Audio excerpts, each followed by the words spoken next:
Yep, you already know what it is. Southpaw Slick, live at work. And today, it's not a question. It's not just some, random old talk. I'm actually making a video giving my thoughts on the Shanquella Robinson and the now labeled infamous Cabo 6 situation. This story is extremely tragic. It's very reminiscent of the Kanika Jenkins situation that happened a few years ago. I'm saying all of these black women mysteriously dying, hanging around quote unquote friends, right? And I'm basically just praying that this family gets justice. Her and especially her mother, since she's really going hard for her daughter, which I mean, and any parent would do that, right? But if I leave out, I'm gonna continue the story, but if I leave out any information or forgot to mention something, I apologize. I'm just going to explain what I know and give my thoughts afterwards.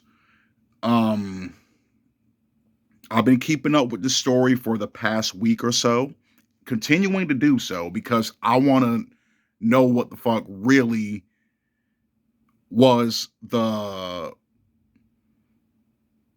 incentive for her quote unquote friends to do what they did. All right, let's continue. Shanquella Robinson went on a trip to Cabo, Mexico with six of her friends. But when they finally got there, she mysteriously passed away within a 24-hour time span. The friends, quote unquote, initially said that her body was unresponsive because of alcohol poisoning. That's what they told her mother initially. But her mother said that each friend gave her a different story that made it basically convoluted, incoherent, wasn't adding up. So, what she decided to do was get an autopsy done. Come to find out, she had no alcohol in her system and she had a broken spine and neck injury. She also supposedly, if I'm not mistaken, she paid $6,000 to have her body transferred from Mexico back to Charlotte, North Carolina.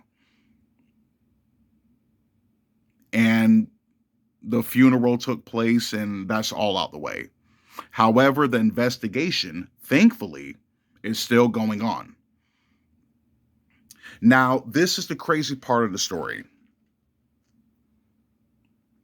After the friends, told their little, lie or fairy tale, one of the friends, Khalil Cook, who was considered her quote unquote bestie, stopped by the family's house for 4 days straight, basically, trying to console them and putting on that act and those crocodile tears and all that bullshit. We already know that, right? After those 4 days passed, he stopped showing up.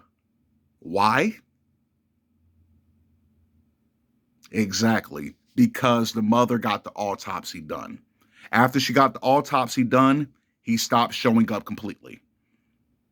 There you go. Red flag number one. We're going to continue this. Secondly, A video surfaces afterwards showing Shanquella Robinson being brutally assaulted, naked at that, brutally assaulted by this Juana manly looking chick who a lot of us thought she was a man anyway. Dejanay, right? Dejanay Jackson, if I'm not mistaken. She was beating the brakes off of her. And you could actually hear, supposedly was Khalil, saying, damn, Shanquella, you're not going to fight back? Like egging it on.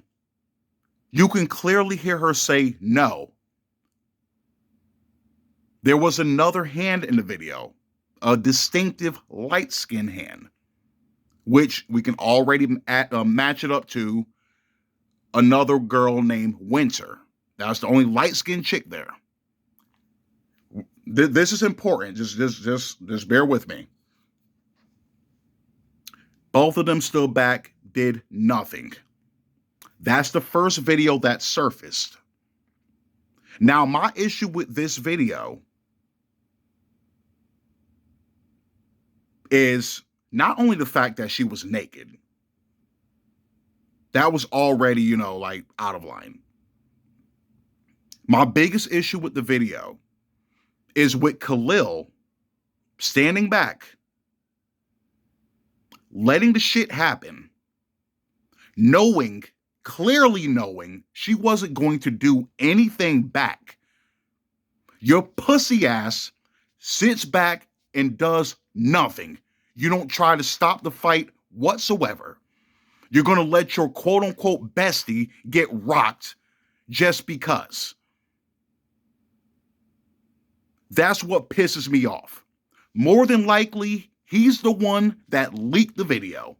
Why? Because he's trying to clear his name. That video would have never dropped if the mother didn't get that autopsy done. We know that for a fact. That video would have never surfaced. You would have kept that in your fucking phone. Next video drops. I forgot the guy's fucking name. Whatever, his name doesn't fucking matter. He goes on the camera and he starts talking about how he got there a day after. So he had no idea what was going on. And he said that he noticed Shanquella's body unresponsive and basically thought, the alcohol poisoned the thing or whatnot. I'm sure he definitely knew. I'm saying this is all a plot. I'm sure this was orchestrated behind the scene. Which we're getting into that. We're getting to that. He says that he called the nurse, trying to basically make himself look like a hero of some sort. Far from it.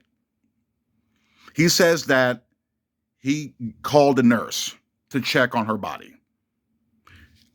I'll call bullshit on that one. Why? Because he said when they discovered her body at the hotel or the Airbnb, her body was discovered by a maid.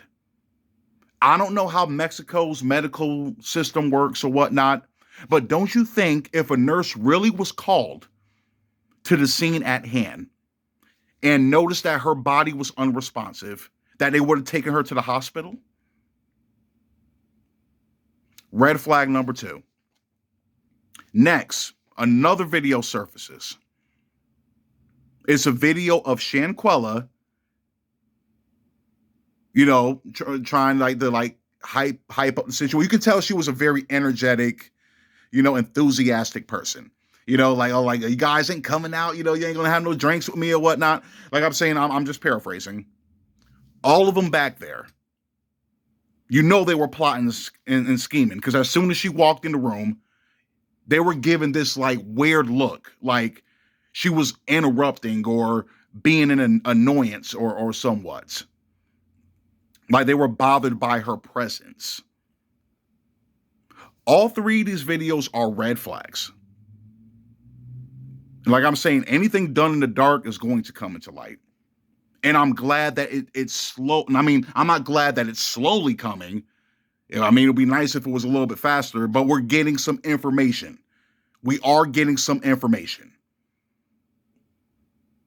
Right?